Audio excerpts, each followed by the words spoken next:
Shalom and welcome back to Israel with Aline. We are now at the foot of the Mount of Olives, inside the Garden of Gethsemane, one of the most terrible and somber places in biblical history. The place where Jesus spends his last moments of freedom and where he receives the kiss of betrayal.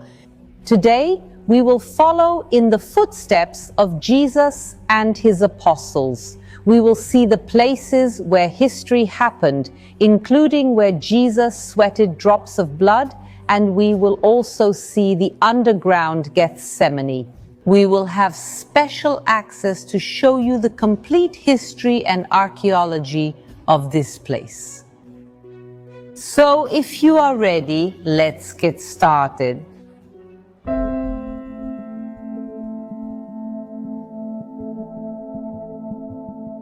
The Last Supper of Jesus takes place inside Jerusalem on the second floor of a house in the area of Mount Zion. And it is written in the Bible that after they finish their meal, after they finish singing the hymns, Jesus takes his disciples and they go beyond the Kidron Valley to a garden, to the Garden of Gethsemane. And that's exactly it, exactly what we see here. Look, behind us, we see the walls of the old city of Jerusalem. Mount Zion is exactly in this direction. And then they leave the walls and cross the Kidron Brook, the Kidron Valley. And here they begin the ascent at the foot of the Mount of Olives. And this is exactly the path that we are going to take together now. Music, music. Did you see that we just crossed the Kidron Valley, just as Jesus had done? And here we can already see the ascent of the Mount of Olives. And here beside us is the Garden of Gethsemane, where we are going to enter now. Music.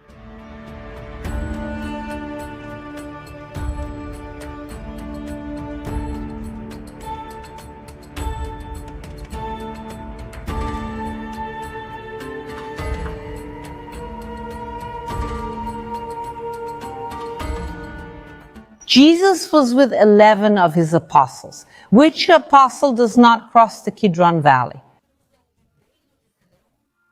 Exactly Judas Iscariot, who at that very moment was betraying Jesus, selling him for 30 pieces of silver.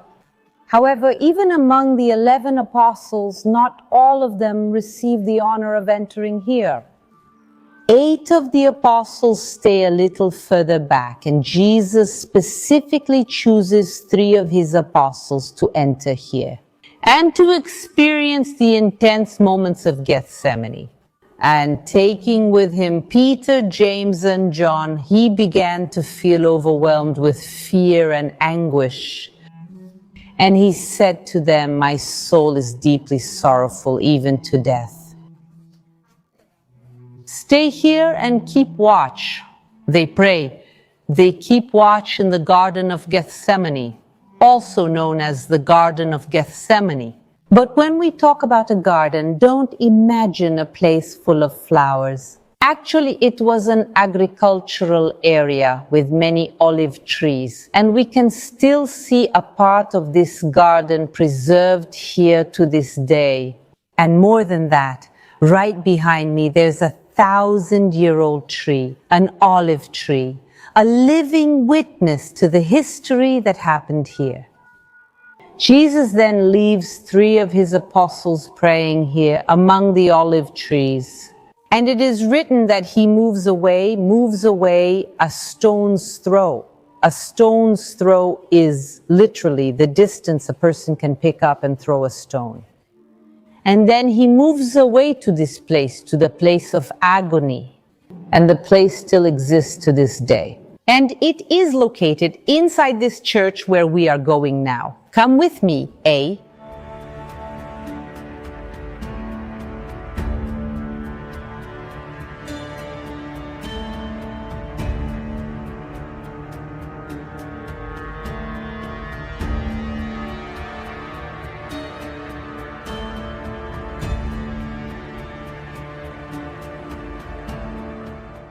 We are inside a modern church.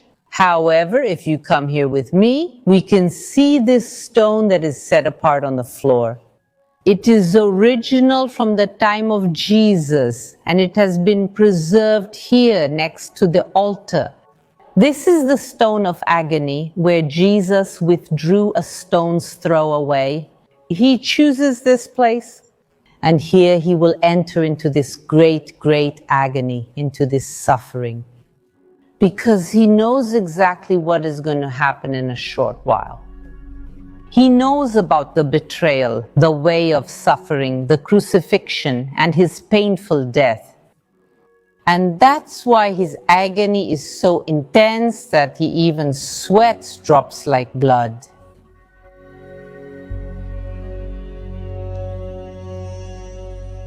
And here, in this very place, Yeshua then says this very important phrase, "Father, take this cup away from me, but let your will be done, not mine." And this will connect with what happens in the garden in just a few moments. But before we go back to the garden, I want to show you the archaeology of this place. The question is what we want to answer. It's like a modern church built in 1919, a little over 100 years ago.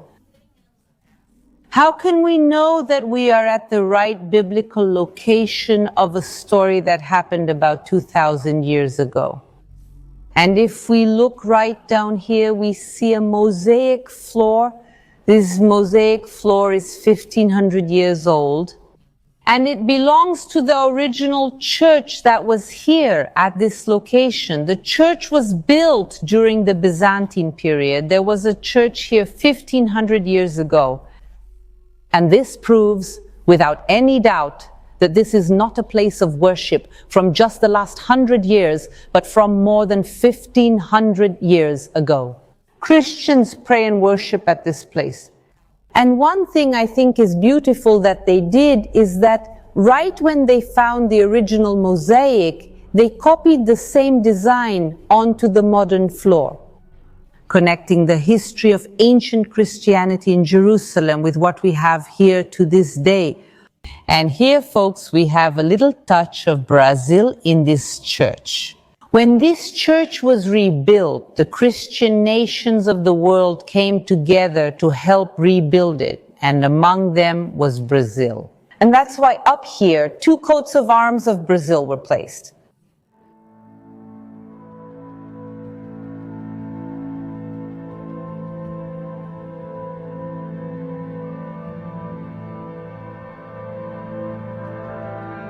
The hours went by, the night was advancing, and the end was approaching. And Jesus then leaves the Rock of Agony, where we were, and returns to the Garden of Gethsemane to reunite with his apostles.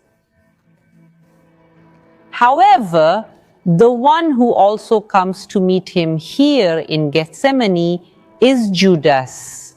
And it is written that Jesus would often come here with his apostles, and that is why Judas knew exactly where to find Jesus.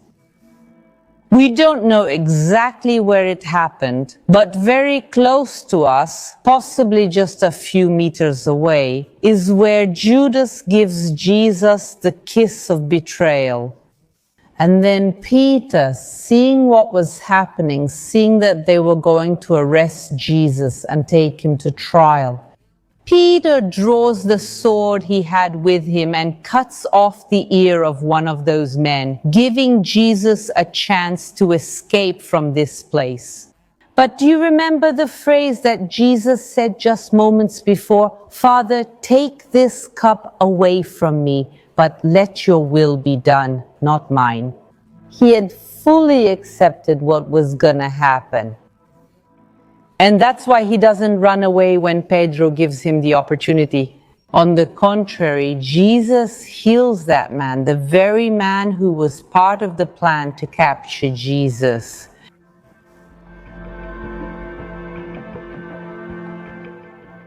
All of this that we talked about happened in Gethsemane, Few people know that there is a very important underground part here, and full of archaeology, which we are going to explore together now.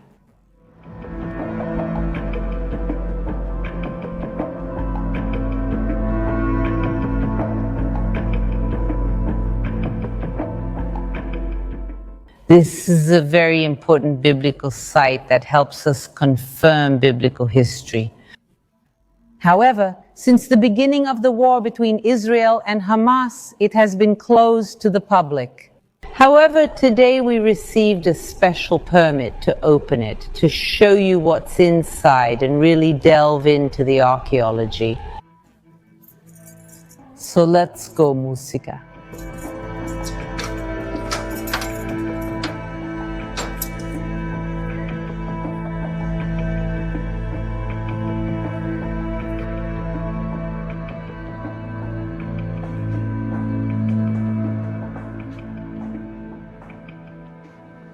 Look, how amazing.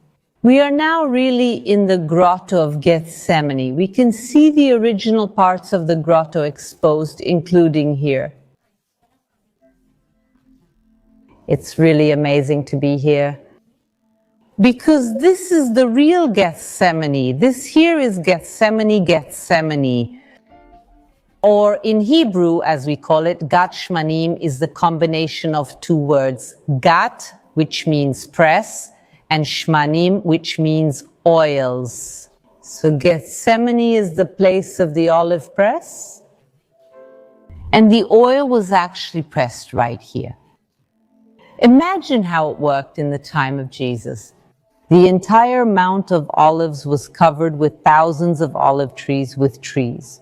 The olives were gathered at the lowest point of the mount, and then they were taken to a specific place where the machinery was, and then they were pressed. This whole process was done in the autumn and winter here in Israel, which is October, November, December, January, and also a bit in February. This time of year is cold and rainy. It doesn't make any sense to leave all your machinery exposed and have it literally rain on the olive oil you're producing. And it probably wasn't pleasant for the workers to be out in the cold and rain working either. And that's why the machinery in Gethsemane, the exact place of the press, had to be kept in a covered place like this cave.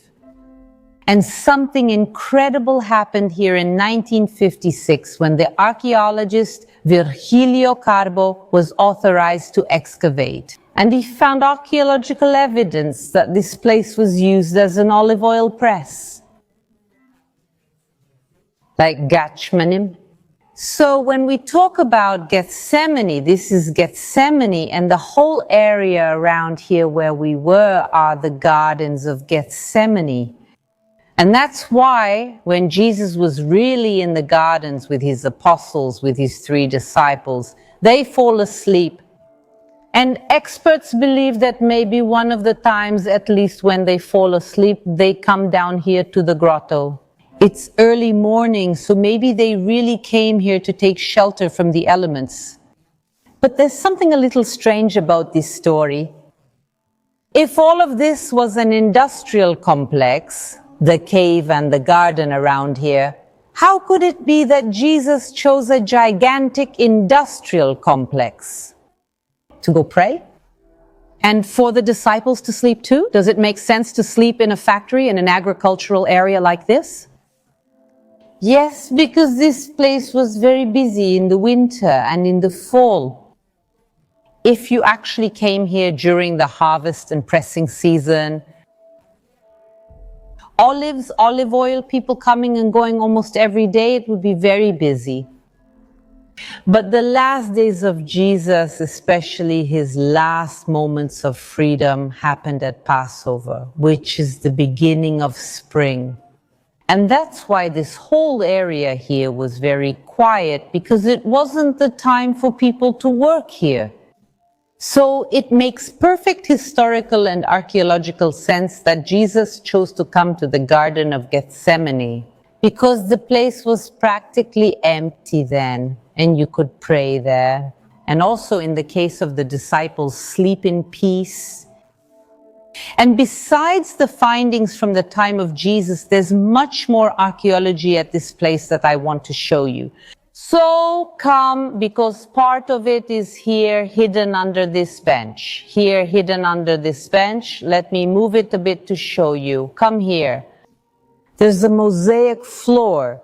This mosaic is original from the Byzantine period. This is the floor of a church, a 1500-year-old church. But what is the point of Christians taking a place that was a factory, an industrial, agricultural place, and turning it into a church?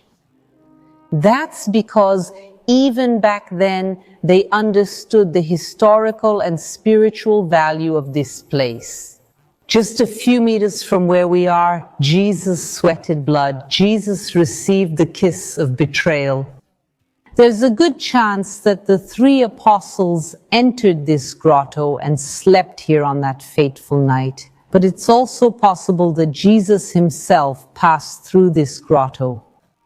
We know that Jesus often came to the Garden of Gethsemane, and he came here to teach his disciples as well before that day. And it could be that from this place, the place he chose was the grotto, a private place, but also sheltered from the elements. On the ceiling, we can see what look like stars or flowers drawn. These are paintings from the Crusader period, 900 years ago, because at that time, this place also served as a church. There has been worship here since the earliest Christians. And, as you can see, even to this day, this place still serves as a church. And I want to show you even more archaeology. Come with me.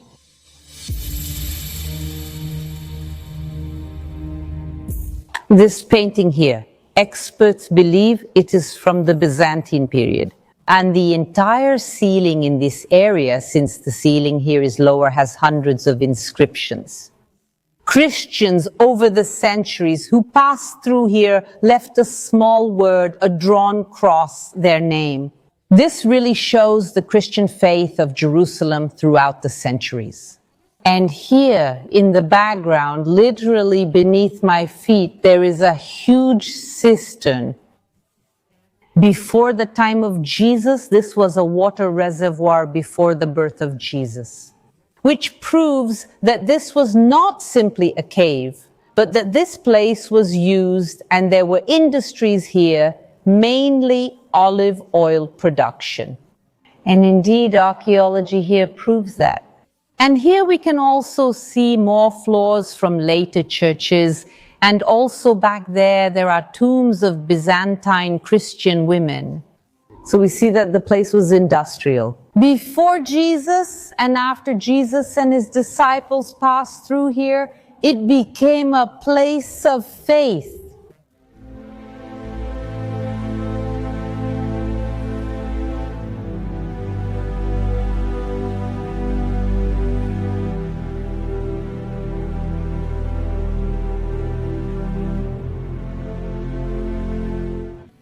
Another archaeological finding that I need to tell you about, which is truly unprecedented.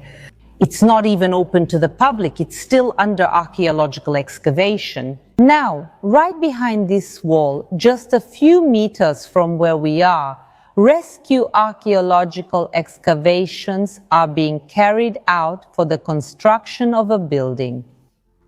And there they found a mikveh, a Jewish ritual bath. This connects directly with Gethsemane. Listen carefully. A Jewish ritual bath was where Jews purified themselves. And there are several of these in Jerusalem. However, they are usually located inside the city. It doesn't make sense to have a mikveh in the middle of an agricultural area, except if it were an olive oil press, a place for producing pure olive oil, which could also be used for the temple in Jerusalem. Exactly, Gethsemane. Because according to Jewish tradition, those who produced olive oil, especially pure oil, needed to be purified themselves. And that's why what we believe happened is that this whole area was an olive grove. Here they were gathered. Just a few meters from us, people would purify themselves before entering the factory to produce the oil. And this is yet another archaeological proof that we are really in Gethsemane at the specific point on the Mount of Olives where the oil was produced. But mainly where it happened, you could say, the pressing of Jesus, his agony, the kiss of betrayal, and where his passion truly begins. I hope you enjoyed today's video. If you found it interesting, don't forget to leave a like, and I'll see you next week.